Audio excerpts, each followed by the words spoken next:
हमारी special series याराना में आपका स्वागत है और इस वक्त मैं खड़ा हूं गुजरात के भावनगर के गांव वरतेज में और यहाँ एक खास वजह से हूं और जब मैं आपको बता रहा हूं तो गूज बम्स महसूस कर पा रहा हूं क्योंकि बहुत ही इंस्पायरिंग स्टोरी है। स्टोरी किसकी है? स्टोरी है चेतन साकरिया की। इन गलियों में प्रैक्टिस करते थे, घर भी आपको दिखाएंगे और कैसे उन्होंने वरतेज का नाम किया और अब उनका सपना है इंडिया का नाम रोशन करना और जल्द ही वो आपको आईपीएल में नजर आएंगे। लेकिन ये आईपीएल तक का सफर इतना आसान नहीं था, काफी स्ट्रगल उन्होंने किया है, अप्स एंड डाउन्स देखे हैं पिछले कुछ समय में, तो उन सब से आपको रूबरू कराएंगे, तो बने रहिए हमारे साथ। चेतन, कभी खुद को गूगल किया आपने? गूगल में डाला कभी चेतन साकरिया? हाँ, बहुत बार डाला है मैंने। मतलब अभी आईपीएल सेलेक्ट होने के बाद या पहले? आईपीएल के सिलेक्ट होने के पहले, मतलब बहुत पहले। और अब जब क्योंकि ये चीज़ कोई भी गूगल डालेगा ना चेतन साकरिया, तो सबसे ज़्यादा ऊपर जो स्टोरी आती है वो आती है कि कैसे आपने सिचुएशंस देखी, बहुत डिफिकल्ट लाइफ में फेस करा, जो सब कुछ उसमें एक कहानी हमेशा हर जगह दिखती है कि कैसे आपके पिताजी ने जो स्ट्रगल किया है और वो पहले एक टेम्पो चलाया करते थे और आपने ये चाहा था कि जब मैं स्टेट साइड में सेलेक्ट हो जाऊंगा तो उसके बाद आप टेम्पो नहीं चलाएंगे। तो वो अभी भी लोगों को, काफ़ी लोगों को लगता है कि जो अंकल जी हैं यानी कि आपके पिताजी वो अभी भी टेम्पो चलाते हैं, लेकिन अब कुछ और काम करते हैं। वैसे वो अभी कुछ काम नहीं करते, बस अभी रिटायर्ड लाइफ वो एंजॉय करते हैं। घर का थोड़ा बहुत मम्मी को हेल्प चाहिए होती है, वो पूरा करके देते हैं। बाकी बस यहाँ घर में रहते हैं, घर में काम करते हैं। और ये सब मतलब आपने, ये आपकी इच्छा थी कि यार पापा आप काम मत करो, आपने इतनी मेहनत करी है। तो जो टेम्पो जो है अंकल जी कब तक चलाया करते थे? अभी 2 साल पहले तक चलाया करते थे, पर जैसे ही मैं रणजी ट्रॉफी के मतलब फाइनल में पहुंचे थे तो उस साल अच्छे खासे पैसे मिले थे हम लोगों को, तो उसके बाद मैंने छुड़वा दिया था पापा को। तो आपने बोला कि यार अब इस चीज़ की ज़रूरत है नहीं, और वही है क्योंकि स्ट्रगल उनका भी है जिस तरीके से बात कर रहे हैं। और हम जहाँ पर अभी मौजूद हैं यहीं से आपकी कहानी शुरू हुई है, इसी आंगन में आप खेला करते थे? मैं यहीं पे खेल के बड़ा हुआ हूँ, मतलब मेरे भाइयों के साथ यहाँ पर अड़ोस पड़ोस में जब छोटे थे। अब तो कोई नहीं रहता, सब अलग अलग बिजनेस करने या पढ़ाई करने सब बाहर चले गए, पर इसी गली में हम लोग खेला करते थे जहाँ से हमने स्टार्ट किया था। वो पहले एक कपड़े का जो बॉल रहता ना उससे खेलते थे, उसके बाद धीरे धीरे करके ऊपर आए, फिर रबर के बॉल से, फिर वो हार्ड टेनिस वाला, वैसे करके। अच्छा, आपसे मिलके खुशी तो वैसे ही है, मेरे को एक्स्ट्रा खुशी या एक्स्ट्रा जो उम्मीद है वो इसलिए क्योंकि आपको राजस्थान रॉयल्स ने पिक किया है और राजस्थान मेरी फेवरेट टीम है। और उसमें एक इशू रहता है थोड़ा गेंदबाजी का, उनका पिछले कुछ सीजन से रहा कि कभी वो पूरा as a unit bowling effort नहीं पड़ता। तो आपकी क्या तैयारियाँ चल रही हैं, पहले बताइए आईपीएल के लिए किस तरीके की तैयारी चल रही है? राजस्थान रॉयल्स आपका पहला सीजन होगा, कैसे चल रही है तैयारी? उन्होंने मुझे शायद मेरे वेरिएशन और वैरायटी की वजह से ही सिलेक्ट किया है, तो मैं अभी फोकस यही कर रहा हूँ कि मैं अपने वेरिएशन जो है उसके ऊपर अच्छा काबू बनाए रखूँ, ताकि मैं जब भी मैच खेलूँ या खेलने का मौका मिले तो मैं अच्छे से एग्जीक्यूट कर पाऊँ। अच्छा, जब आईपीएल में बोली चल रही थी, ऑक्शन हो रहा था और बिडिंग होना शुरू हुआ, आप टीम बस में थे, अपनी टीम बस में थे, सौराष्ट्र के जो टीम मेट्स हैं उन सबके साथ थे। सबसे पहले तो ये बताइए, आपको लगा था कि यार कि जो मैंने इतना ज़्यादा स्ट्रगल किया है, जैसे आपने बोला कि अच्छा नहीं लगता था कि पापा इस तरीके से काम कर रहे हैं, उसके बाद 1 करोड़ 20 लाख में पिक होना, वो एक्सपीरियंस कैसा था? और उस टाइम जो आपने फील किया टीम बस के अंदर, वो थोड़ा सा शेयर कीजिए। जब मेरी बारी आने वाली थी, मेरा नंबर लगने वाला था, तब मैं बहुत ही नर्वस हो गया था, क्योंकि हमारे बाकी के प्लेयर्स जो थे सौराष्ट्र के वो अनसोल्ड हो रहे थे, क्योंकि उन्होंने भी बहुत ही अच्छा परफॉर्मेंस किया था इस साल, फिर भी उन लोगों को जगह नहीं मिली थी इस साल। तो फिर मैं थोड़ा प्रेशर में आ गया कि अब मैं भी शायद ऐसा अनसोल्ड जाऊंगा तो क्या होगा, इतनी मेहनत की है, इतना अच्छा परफॉर्मेंस भी अच्छा खासा ही था, तो फिर थोड़ा डर सा लगने लगा था। और एक्चुअली ऐसा ही हुआ, क्योंकि पहले 5-7 सेकंड किसी ने बिड ही नहीं की, तो और प्रेशर आ गया। फिर अचानक से आरसीबी ने बिड स्टार्ट किया, तो फिर थोड़ा रिलीफ फील हुआ। और फिर वो लोग साथ में राजस्थान भी जुड़ गए, तो उनका थोड़ा चला डिबेट, फिर 1 करोड़ 20 लाख तक पहुंच गया। मतलब जैसे जैसे बढ़ता गया वैसे वैसे हमारे टीममेट सब चिल्लाने लगे, ज़ोर ज़ोर से आवाज़ें करने लगे अलग अलग तरह की। फिर वहाँ पर पानी की जितनी भी बोतल थी वो सब मेरे ऊपर उड़ा दी, वैसे करके सेलिब्रेट किया और सबने कॉन्ग्रेचुलेट किया, हमारे कोचेस और सबने। कभी लगा, मतलब ऐसा लगा था कि पहले जैसे आप कह रहे कि यार डर ये था कि कहीं कोई ऐसा हो कि अनसोल्ड ना चल जाऊँ, फिर जब 1 करोड़ 20 लाख हुआ कि भाई 1 करोड़ 20 लाख मुझ पर इन्वेस्ट कर रही है एक टीम इतना ज़्यादा, तो वो कैसा लगा कि यार आप अब शायद जो मतलब बहुत ज़्यादा स्ट्रगल्स देखे थे, शायद मैं मम्मी पापा को और ज़्यादा बेहतर एक लाइफ दे सकता हूँ, फैमिली को और ज़्यादा बेहतर लाइफ दे सकता हूँ, वो कैसा लगा था? सबसे पहले मेरे दिमाग में यही ख्याल आया था कि अब मैं जो अपना ड्रीम हाउस बनाने जाने वाला था वो मैं अच्छी तरह से और ज़्यादा इन्वेस्ट करके मतलब बना सकता हूँ घर। तो सबसे पहले चीज़ मेरे दिमाग में वही आई थी। तो आपका सपना क्या है, जो आप बोल रहे हैं ड्रीम हाउस है, वो कहाँ पर आप चाहते हैं कि कहाँ पर हो? मैं चाहता हूँ कि अच्छे सिटी में मिल जाए, जो हमारे मतलब बिल्कुल पास पड़ता है वो राजकोट ही है, और वहाँ पर मेरे क्रिकेट की फैसिलिटीज़ भी बहुत अच्छी मिल जाएगी, और साथ में मेरी बहन की पढ़ाई हो जाएगी और मम्मी पापा भी आराम से जी सकेंगे। ऐसा नहीं है कि यहाँ पर फैसिलिटीज़ नहीं मिलती, पर हम तीनों का बेहतर हो जाएगा तीनों का एक साथ। बट इस घर से तो अलग सा जुड़ाव होगा ना, जैसे आपने बोला कि यार इसी आंगन में कभी कपड़े की बॉल से, कभी रबड़ की बॉल से, तो जिस तरीके से होता है कि आप अपने रूट्स कभी भूलते नहीं हो, क्योंकि उन्होंने ही शायद पुश किया होगा आपको यार कि ये चीज़ मैं फेस कर रहा हूँ, कुछ मतलब रिस्ट्रिक्शंस आती हैं, जैसे आपने बोला कि यहाँ पर फैसिलिटीज़ उतनी ज़्यादा अच्छी नहीं हैं, तो इससे तो अलग सा लगाव होगा इस मतलब ये आंगन से, जो गलियाँ जहाँ पर आप खेला करते थे उन सब से।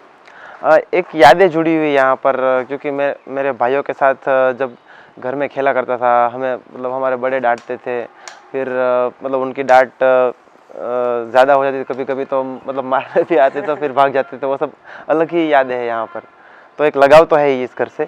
और जैसे आपने बोला कि परफॉर्मेंसेस भी अच्छी थी, तो आप लोगों को ये बता दें कि जो सैयद मुश्ताक हुआ था उसमें आप मतलब amongst the highest wicket takers थे। 5 मैचों में आपकी 11 या 12 विकेटें थी, 12 विकेटें थी, फाइफर भी था, और इकोनॉमी मैंने देखा कि जिन जिन बॉलर्स की 10 से ऊपर विकेटें थी उनमें बेस्ट इकोनॉमी आपकी थी।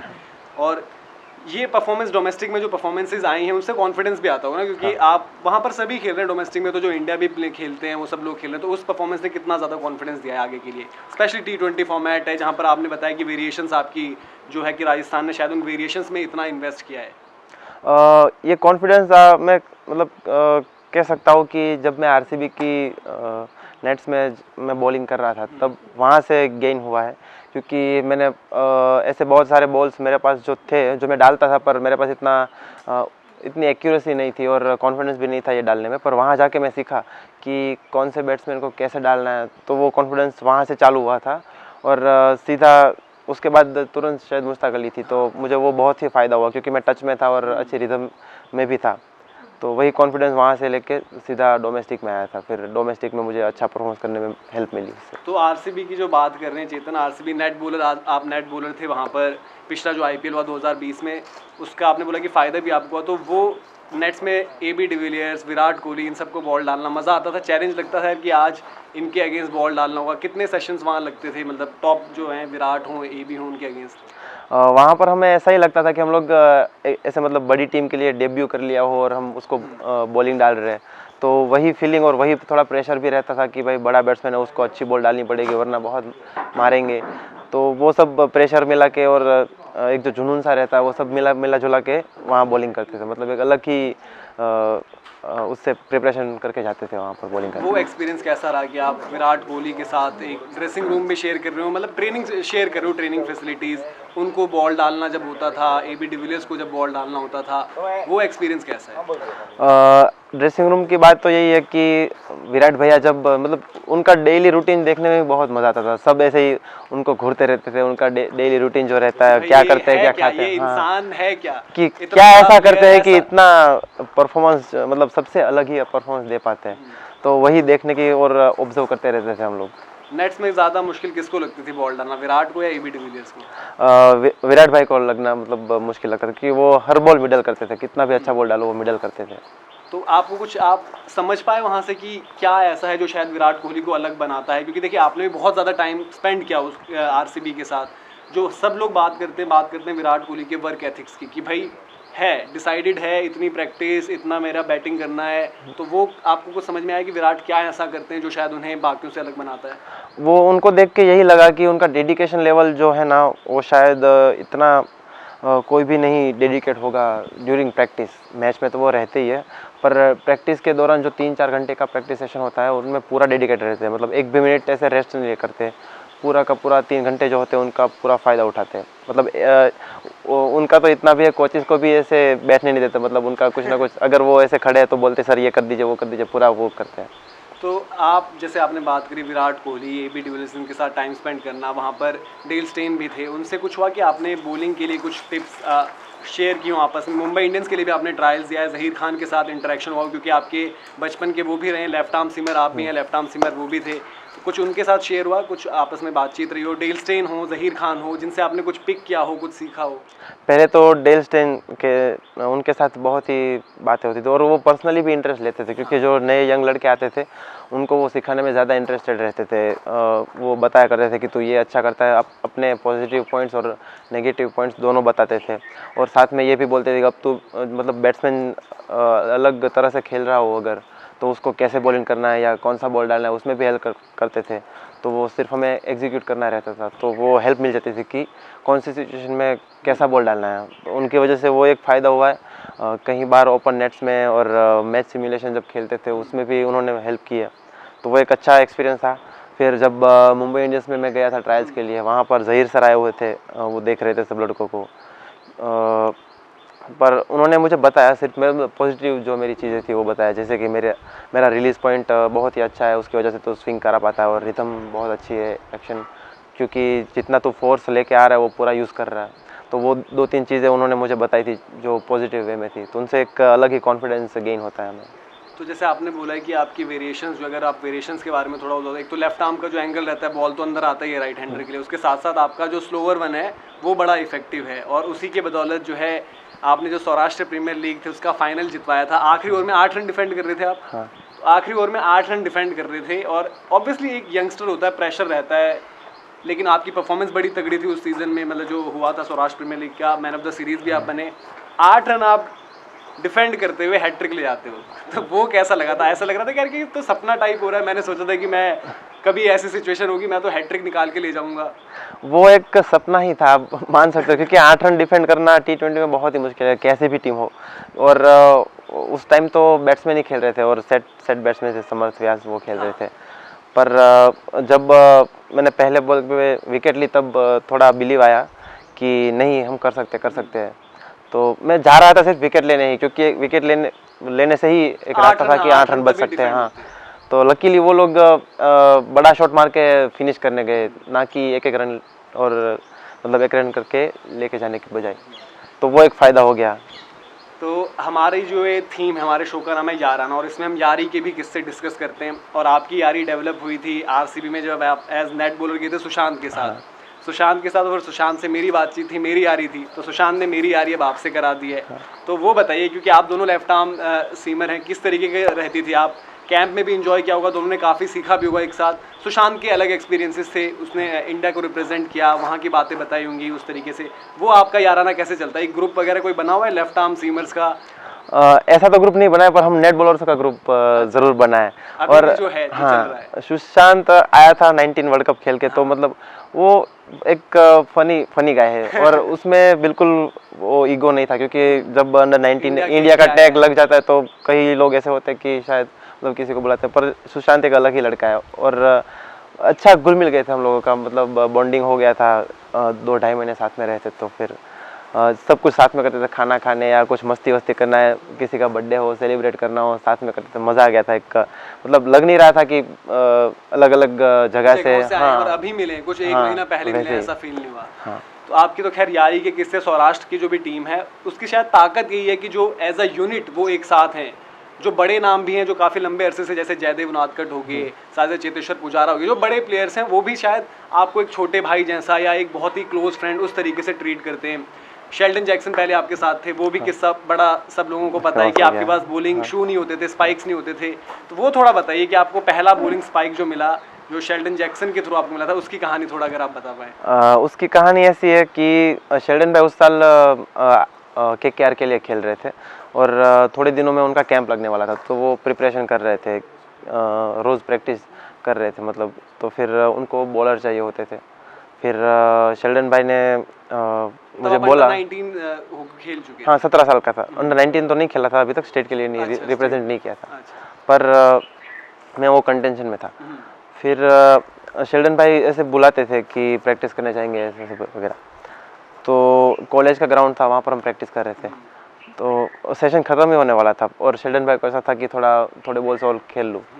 तो वो जुनून चढ़ाने के लिए उन्होंने मुझे ऐसी शर्त लगाई कि मैं तुझे इतने बॉल देता हूँ, तो अगर मुझे आउट करेगा तो मैं तुझे एक नए स्पाइक्स के पैर दूंगा। और उनको पता था कि मेरे पास नहीं है और किस बैकग्राउंड से मैं आता हूँ, तो उनकी वजह से भी वो, और उनका तरीका ही यही है कि अगर यंगस्टर को ऐसे थोड़ा सपोर्ट या कुछ करना होता है ना, तो वो ऐसे करे, मतलब आसानी से नहीं देते।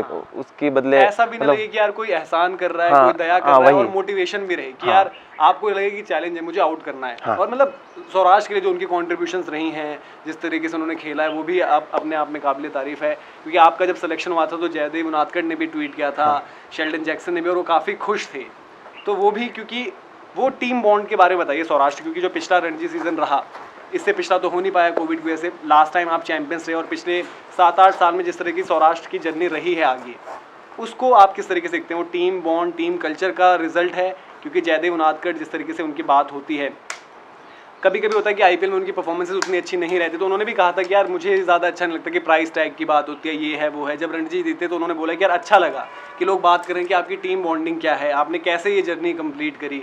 तो वो सौराष्ट्र की टीम का आपको क्या लगता है कि वो जो एकजुट करता है रणजी का टाइटल जीतना, वो किस तरीके से आपका पूरा हुआ? सौराष्ट्र की सबसे बड़ी ताकत ही यही है कि हम लोग जो भी गेम खेलते हैं वो एक पूरी एज अ टीम खेलते हैं। और आप देखेंगे कि 2-3 सालों से हमें जो सक्सेस मिल रही है उसका मेन रीज़न यही है, क्योंकि सब कोई, हर कोई एक दूसरे की सक्सेस एंजॉय करता है। ऐसा नहीं है कि ये सिलेक्ट हो गया तो उसके ऊपर थोड़ा ईर्ष्या वगैरह करना, ऐसा कुछ नहीं है। वहाँ पर एक दूसरे को सपोर्ट भी करते हैं, अगर कुछ गलत कर रहा है तो उसका ध्यान भी खींचते हैं कि भाई तू ये गलत कर रहा है। तो वो सब हेल्प करता है क्रिकेट में, खास करके हमारे सीनियर्स जो है उससे बड़ी हेल्प मिलती है।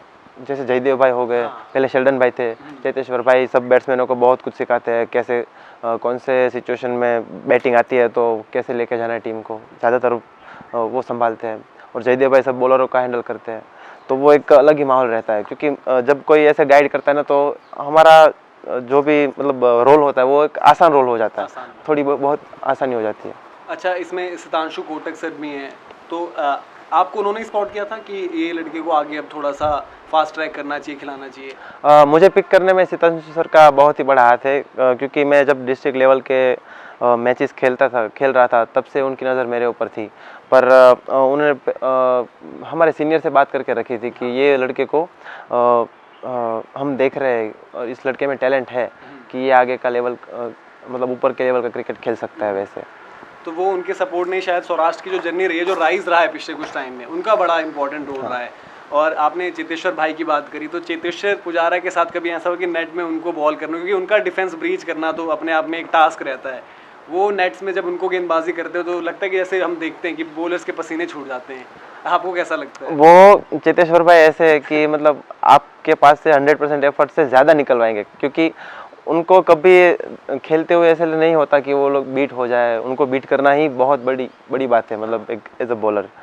तो जब उनको बॉलिंग करने का मौका मिलता है तो फिर सब बॉलरों को वो परेशान तो करते ही करते हैं। मतलब आपने जैसे बोला कि उनका डिफेंसिव तोड़ना बहुत मुश्किल है, और एक्चुअली ऐसा ही है, उनका डिफेंस इतना कड़क है कि तोड़ना बहुत ही मुश्किल है। और जयदेव भाई की बात करी आपने, अच्छी चीज़ ये कि जयदेव भाई आपके साथ आगे भी रहेंगे, अभी राजस्थान रॉयल्स के सेटअप में हैं, तो वो कितना बड़ा एक आपके लिए लगता है कि एक प्लस पॉइंट है कि एक खिलाड़ी है, कप्तान है मेरा, जो मुझे समझता है? क्योंकि ऑब्वियसली कभी कभी होता है कि आप एक नई जगह पर जाते हो तो आपको लगता है यार कि मैं कैसे खुलकर अपनी बात कह पाऊँ या कैसे किसी को समझा पाऊँ, चाहिए होता है कि कोई अपना साथ हो जिससे आप बात कर सकते हैं, शेयर कर सकते हैं, तो वो कितना बड़ा प्लस है? जयदेव भाई मेरे करियर में पहले से ही बहुत मायने रखते हैं, क्योंकि जब मैंने डेब्यू किया था तो थोड़ा प्रेशर था। डेब्यू के बाद के मैच में जब वो आए थे तब थोड़ा प्रेशर सा लग रहा था, तो वो पहले ही मुझसे फ्रेंडली रहते थे, तो वो बड़ी हेल्प, मतलब उससे बड़ी हेल्प मिल जाती है। जो सीनियर इंडिया खेला हुआ और इतना फ्रेंडली बात करे तो फिर प्रेशर ऐसे ही रिलीज़ हो जाता है, तो फिर अच्छा परफॉर्मेंस करने में हेल्प मिल जाती है। और अगर मैं कहीं गलत बॉल डाल रहा हूँ और गलत प्लान से कुछ करने जा रहा हूँ तो मुझे तुरंत बोलते हैं कि ये प्लान अभी सही नहीं लग रहा, तो ये प्लान पे काम कर, इससे विकेट मिलने के चांसेस ज़्यादा। और एक्चुअली हम लोग उस टाइम सक्सेसफुल हो जाते हैं, मतलब सीनियर की बात सुन के, तो एक बड़ी ही हेल्प रहती है। तो वही चीज़ें, आपका डेब्यू भी जयदेव उनादकट जब उनका इंजरी हुआ था तो आपका वो डेब्यू सीजन हुआ था रणजी का, और डेब्यू में आपका 5 है। उसके अगले सीजन में आप लोगों ने रणजी ट्रॉफी जीत ली।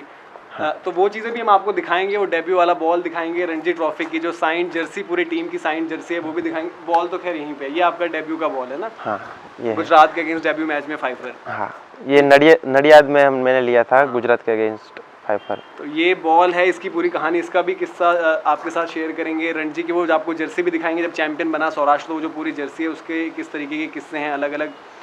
अब जैसे आपने बात करी कि जयदेव भाई से आपने, क्योंकि आपका जो स्टाइल ऑफ बॉलिंग है वो भी लेफ्ट आर्म है, स्लोअर वंस का अच्छा इस्तेमाल करते, तो उनसे पिक किया है या फिर अपने आप को कुछ चीज़ें नई वर्क करी? मैंने मतलब अपने यहाँ मतलब जो भी वेरिएशन करता हूँ मैं ट्राई करके करता हूँ। तो आपके पास स्लोअर वंस की कितनी, अभी अगर वेरिएशंस की बात करें अलग अलग, कुछ अलग अलग तरीके की हैं? बैक ऑफ द हैंड तो आपका है ही, हाँ। उसके अलावा भी कुछ? मैं तीन तरह के स्लोअर बॉल डाल सकता हूँ। एक तो कटर डालता हूँ, जो ऑफ कटर बोलते हैं। अगर आप इसको थोड़ा सा ग्रिप दिखाएं हमें कि किस तरीके से आप करते हैं जो कटर डालना? हाँ, जो ऑफ कटर रहता है वो मतलब पूरा बॉल ऐसे दबा के मैं पकड़ के चाहता हूँ और लास्ट मोमेंट के ऐसे रिस्ट मोड़ देता हूँ, रोल कर देता हूँ इससे। इसकी वजह से पूरा जो पेस होता है ना वो पेस ऑफ हो जाता है। और बैक ऑफ द हैंड तो सबको पता है कि वो पूरा ऐसे पीछे से छूटता है। हाँ, उसकी वजह से, क्योंकि वो सिम पे छूटता है ना, तो बैट्समैन को जज करना मुश्किल हो जाता है, क्योंकि हाँ उनको लगता है कि सेम स्पीड से आ रहा था। हाँ, तो वो ऐसे मिस कर जाते हैं, हाँ जज नहीं कर पाते। और दूसरा, मैं अभी इतना माहिर नहीं हूँ इसमें, नकल बॉल अभी आजकल बहुत चल रहा है, मतलब बैट्समैनों को जज करने में ये भी बॉल बहुत दिक्कत पैदा कर रहा है। तो ये अभी मैं उसके ऊपर काम कर रहा हूँ, पर इतना माहिर नहीं हूँ बॉल डालने में, मेरे एक्शन में थोड़ा दिख जाता है ये बॉल। अच्छा, तो नकल आप थोड़ा भी उस पर काम कर रहा है। होपफुली आईपीएल में आपको, क्योंकि और भी एक्सपीरियंस मिलेगा, तो आईपीएल में जब आपको बड़े बड़े प्लेयर्स के साथ मौका मिलेगा, जॉफर आर्चर तो अनफॉर्चुनेटली नहीं है, तो वो थोड़ा बुरा लगा यार कि जॉफर आर्चर शुरू से होते तो सीखते उनसे भी काफी कुछ चीजें। हाँ, उनको ही मुझे देखना था, मतलब वो लाइव कैसे लगता है उनके साथ। हाँ, एट प्रेजेंट आपके फेवरेट जॉफर आर्चर है? हाँ, राजस्थान रॉयल्स में। तो उनको आप मिस करेंगे ना, उनकी कंपनी? डेफिनेटली मिस करूंगा। हाँ, और बाकी जो प्लेयर्स है जैसे बेन स्टोक्स, एक हम बात करते हैं हमेशा बेन स्टोक्स की बात करते हैं तो एसोसिएट करते हैं उनसे कि करिश्माई प्लेयर जो कभी भी कुछ भी कर देता है। जॉस बटलर को गेंदबाजी करना एक अलग टास्क होता है। और बाकी मियां संजू सैमसन ने जिस तरीके से परफॉर्मेंसेस दिए हैं, काफ़ी वहाँ पर यंगस्टर्स भी साथ ही साथ हैं। राजस्थान रॉयल्स की ताकत भी रहेगी वो यंग खिलाड़ियों को बैक करता है। तो आपको एक्साइटमेंट है, बेन स्टोक्स होंगे, जॉस बटलर होंगे वहाँ पर, संजू सैमसन होंगे, सारे अच्छे स्ट्रोक प्लेयर्स हैं। थोड़ा डर है कि यार इनको बॉल डालने में मुश्किल होगी, या फिर एक्साइटमेंट है? मैं वो चीज़ को एक चैलेंज की तरह लूंगा, क्योंकि मुझे भी देखना है कि भी हैं बाय द वे, जो कभी भी 5 छक्के मार देंगे। वही तो वो एक चैलेंज रहेगा मेरे लिए कि मेरी वेरिएशन वहाँ पर सक्सेसफुल होते हैं कि नहीं, एक अंदर ही अंदर। तो अब ये तो हमने आपसे बातचीत करी, जो आपने काफ़ी चीज़ें बताई भी है भी। अब थोड़ी देर में हम अंकल आंटी से भी बातचीत करेंगे, उनसे भी जानेंगे क्या कुछ किस्से कहानी आपके बचपन के रहे। और शुरुआत में शायद ऐसा भी था कि जब अंकल आपको कहते थे, यानी कि पिताजी आपके कहते हैं यार कि पढ़ाई पर भी ध्यान दो, गेम में क्या है, उसके लिए भी आपने काफ़ी कुछ चीज़ें करी, खुद भी जाकर मामा जी के साथ आपने काम किया था। तो वो जगह पर भी हम जाएंगे, उन सब पॉइंट्स को डिस्कस करेंगे इन डिटेल, और आपकी जर्नी जो है इसी तरीके से आगे बढ़ाएंगे। तो अब पहले बुला लेते हैं अंकल आंटी को फटाफट से।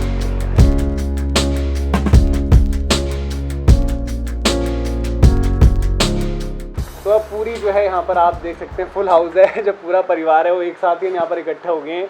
तो सबसे पहले अंकल जी आपसे जानना चाहेंगे, क्योंकि आपको शुरुआत में लगता था कि यार पढ़ाई लिखाई भी कर लो कुछ, शायद स्पोर्ट्स में होता है कि जनरली नहीं बनता उतना ज़्यादा, लोगों का सक्सेसफुल नहीं रहता करियर, और क्योंकि एक ये भी रहता है कि हम जिस जगह से हैं वहाँ से उतने ज़्यादा लोग बड़ा कुछ कर नहीं पाए। तो अब आपको जब आप देखते हैं, क्योंकि यही उम्मीद करता हूँ कि आप जाने जाते होंगे कि चेतन के पापा हैं ये, और ये शायद एक पिता के लिए सबसे बड़ी चीज़ होती है जब बेटे के नाम से जाने जाते हैं। तो आज लगता है कि यार कि टैलेंट तो था लड़के में, शायद मैं उस टाइम पहचान नहीं पाया।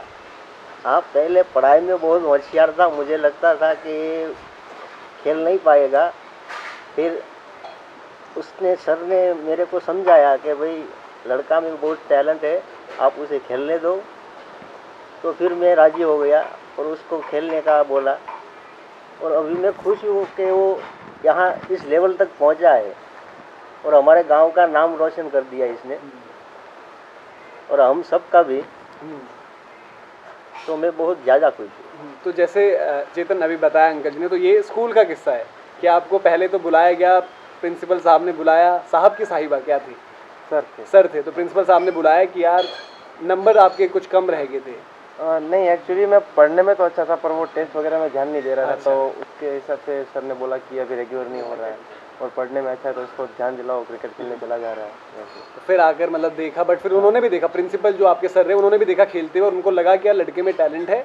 फिर उन्होंने बोला कि चलो ठीक है, इतनी पढ़ाई ज़रूर कर लेना कि पास होते रहो। हाँ, बस ऐसे ही पास होते रहो। आपकी छोटी बहन भी हैं, आंटी जी भी साथ में हैं। आंटी जी आपको कैसा लगता है, ऐसे मैं भी सोचता हूँ यार कि कभी माँ बाप जो होते हैं जब वो बेटे के नाम से जाने लगते हैं तो शायद एक बेटे को भी वो भी महसूस करते होंगे कि यार इतनी, एक होता है कि एक शायद एक मिशन रहता है किसी भी बच्चे का कि यार मेरे माँ बाप को मैं प्राउड फील करवाऊँ, वो चेतन ने आप लोगों को करवाया है। तो आप कैसे देखते हैं उस सफ़र पर जहाँ पर पहले आपने इतने सारे स्ट्रगल फेस किए, परेशानियाँ देखी, दिक्कतें देखी, और आज चेतन जिस मुकाम पर पहुँचे हैं और होपफुली आगे और अच्छा करेंगे? हमको बहुत अच्छा लगता है कि ये लड़का कितना आगे निकल गया, और बहुत आनंद होता है कि मेरा लड़का कुछ नहीं बन पा रहा था, वो कितना आगे निकल गया। जो कि उसके टैलेंट तो थी कि वो बनेगा कुछ। वो बोलता था, छोटा था तो बोलता था मैं सेठ बनता है वो सब ऐसा रहूँगा, ऐसा बोलता था वो जब छोटा था तब से। तो आपने बचपन से ही सपोर्ट किया, तो मैचेस आप साथ देखा करते थे जब मैच आते थे? क्योंकि अंकल थोड़ा सा थे कि यार पढ़ाई भी करो, आपने हमेशा बैक किया कि खेल, तू मेहनत कर। हाँ, वो हमारे को तो टाइम नहीं मिलता था, वो बोलता था कि तेरा लड़का खेलता है देख, ऐसा बोलता था कभी कभी। आप अब जब जिस तरीके से आईपीएल में पिक हुए, सबसे पहले तो उस दिन की बताइए कि उस दिन कैसा माहौल था घर में, और दूसरी चीज़ ये कि अब जब आप जाते होंगे पढ़ाई कर रहे हो तो लोग अब आपको बोलते हैं यार ये चेतन की बहन है, चेतन अब आईपीएल खेलेगा, रणजी ट्रॉफी जीता है, डोमेस्टिक में परफॉर्मेंसेस करता है, तो वो कैसा लगता है? तो जब ऑक्शन में सिलेक्ट हुआ था तभी मुझे सबके कॉल्स आने लगे और सब कॉन्ग्रेचुलेशन और सब कहने लगे।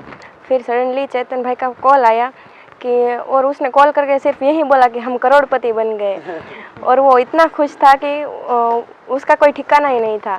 और मैं तो क्लास पे थी, उसने बोला तुमने मेरा ऑक्शन देखा कि नहीं? मैंने बोला मैंने तो नहीं देखा, पर ये बहुत खुशी की बात है कि तुम इतने बहुत आगे पहुंच गए हो। तो जैसे हम कहते हैं ना कि न्यूज़ में होता है एक रिपोर्टर होता है जो ब्रेकिंग न्यूज़ देता है, तो यहाँ पर ब्रेकिंग न्यूज़ आपने दी थी घर पे कि भाई ऐसा ऐसा हो गया है? हम दादा और ये सब देख रहे थे और आंटी यहाँ पे थी, तो मैंने आंटी को कहा भाई मेरे को 1 करोड़ 20 लाख में मेरे को खरीदा गया है, आईपीएल में राजस्थान की टीम में गया है। तो आंटी भी खुश हो गई। तो उस दिन क्या था आंटी आपके यहाँ पर? तो जैसे आज हम आए हैं, उस दिन तो भीड़ लग गई हुई, भीड़ लग गई है, और शहरी में 2-4 मकान के बाद सब भीड़ ही थी। भीड़ ही भीड़ इकट्ठा हो गई। हाँ, भीड़ ही थी। यहाँ तो कोई यहाँ बैठता है, कोई यहाँ बैठता है, सब। तो उस दिन तो यहाँ पर एक त्योहार जैसी फीलिंग रही हुई अंकल हाँ, जी। तो ये तो त्योहार ही था, ऐसा ही लगता था हमको। और अब यहाँ पर भी ऐसा हो गया, दिवाली हो गई थी ऐसे ही। दिवाली जल्दी आ गई थी। हाँ, जल्दी आ गई थी, हमारे लड़के ने लगा दी। हाँ, तो अब कैसा है, क्योंकि कभी कभी ये भी होता है ना कि एक मुकाम हासिल किया है, एक जब जैसे कभी ये भी कहते हैं कि यार जब सक्सेस मिलती है तो शायद डिस्ट्रैक्ट नहीं होना, इधर उधर नहीं, रास्ते से भटकना नहीं है। तो उस चीज़ को लेकर आपको लगता है कि यार अभी भी जिस तरीके से जैसे मेहनत की है वैसे ही आगे जाता रहे? हाँ, तो हम बोलते हैं कि आगे आगे बढ़ता रहे और पीछे कदम मुड़ के न देखे, ऐसी मेरी शुभेच्छा है, मनोकामना है, और माता जी की आशीर्वाद है उसके पर। अंकल जी, शुरू से ही जैसे चेतन से हम बात कर रहे थे, आप पहले टेम्पो चलाया करते थे, उसके बाद भी जो आपने स्ट्रगल देखा अपनी लाइफ में, बट चेतन हमेशा यही कहता था आपको कि पापा आप इतनी ज़्यादा मेहनत मत करो, मैं भी थोड़ा बहुत, जब ये सेलेक्ट हो गए सौराष्ट्र में स्ट्रेट खेलने लग गए, तो वो एक आप वो इमोशन जो आप शेयर करते हैं, ऑब्वियसली बेटे और पिता का रिश्ता रहता ही है कि उसमें आप लगता है तकलीफ़ में नहीं देख सकते किसी को भी। तो ये जो इनका जो रिस्पॉन्स है आपकी तरफ, और आपको हमेशा ही चाहते थे कि यार एक अच्छी ज़िंदगी दें और बेहतर मैं कर सकूँ माता पिता के लिए, क्योंकि आज की जनरेशन में शायद ऐसा थोड़ा ये हुआ है कि धीरे धीरे कम हो गई हैं चीज़ें, ऐसी नहीं होती। अभी भी है कि जैसे उन्होंने बोला कि हम करोड़पति बन गए, फ़ोन करके बोला, लेकिन पहला सपना या टारगेट यही है कि मैं आप लोगों को एक अच्छा घर अच्छी जगह पर दिला सकूँ जहाँ पर शायद फैसिलिटीज़ और अच्छी मैं दे पाऊँ आपको। हाँ, नहीं, वो पहले परिस्थिति ऐसी थी, मेहनत मजदूरी करनी पड़ती, टेम्पो चलाता था।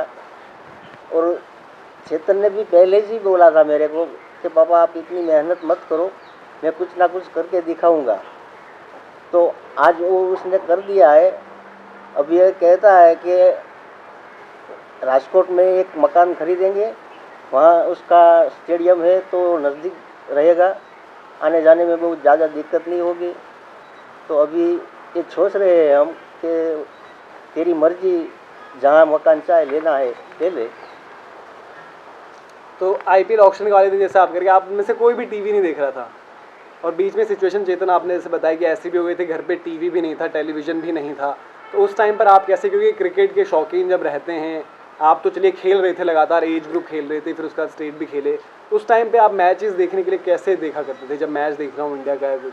मैं ज़्यादातर मतलब मामा के यहाँ रुकता था, तो फिर वहाँ देख लेता था सब कुछ। तो अब जैसे मामा जी का जिक्र हुआ है, तो अब हम मामा जी के घर भी जाएंगे और वहाँ भी देखते हैं जो आपने क्योंकि एक फेज़ जैसा आप बता रहे कि जब थोड़ा ही हो गया था कि पढ़ाई भी करनी है, पैसों की भी ज़रूरत है, और आपने सोचा कि यार पापा को काम नहीं करते रहने देना चाहता हूँ मैं, उस टाइम आपने डिसीजन लिया कि आप वहाँ जाकर काम करेंगे मामा जी के साथ? मामा को मतलब मम्मी की वजह से सब पता था कि मम्मी बताती थी कि ये पढ़ने में लड़का होशियार है, तो मामा को लगा कि एक लड़का इस घर में से कुछ अच्छा करके दिखाएगा तो फैमिली सेटल हो जाएगा सब, तो मामा का यही सोचना था। तो उसकी वजह से उन्होंने मुझे वहाँ पर बुला लिया कि मैं वहाँ पर पढूँ लिखूँ और साथ में थोड़ा बहुत उनको भी हेल्प कर दूँ, तो दोनों का अच्छा हो जाएगा। अगर मैं क्रिकेट खेल पाता हूँ आगे तो वो मेरा ही मतलब इसमें फ़ायदा है। तो उस मतलब ये बात सोच के उन्होंने मुझे वहाँ बुला लिया था, तो फिर उसके बाद मैं वहाँ चला गया था। तो यहाँ से ज़्यादा दूर तो है नहीं, तो अब बिल्कुल हम चलते हैं, वहीं चलते हैं और वहाँ भी आपको ग्राउंड में भी जाएंगे, आपकी रणजी ट्रॉफी की जो है फाइनल जीती हुई जर्सी भी देखेंगे जिसमें सबके साइन है, आपके जो ट्रॉफीज़ हैं, कलेक्शन है, वो सब चीज़ वहाँ देखेंगे और मैदान में थोड़ी और आपसे बातचीत करते हैं फिर। Thank you uncle ji, aunty ji, बहुत बहुत शुक्रिया। और हम तो यही चाहेंगे कि जिस तरीके से आज आप लोग इतना महसूस कर रहे हो कि यार हमें बहुत ज़्यादा गर्व है अपने बेटे पर, ये आपको और ज़्यादा खुशियाँ दे, और ज़्यादा आप लोगों को जो आपका स्ट्रगल है, जो आपने भी चेतन के लिए किया है, उसको भी भगवान ये करे कि पूरी तरीके से उतनी खुशियाँ आपको, आपके परिवार को और चेतन को दें।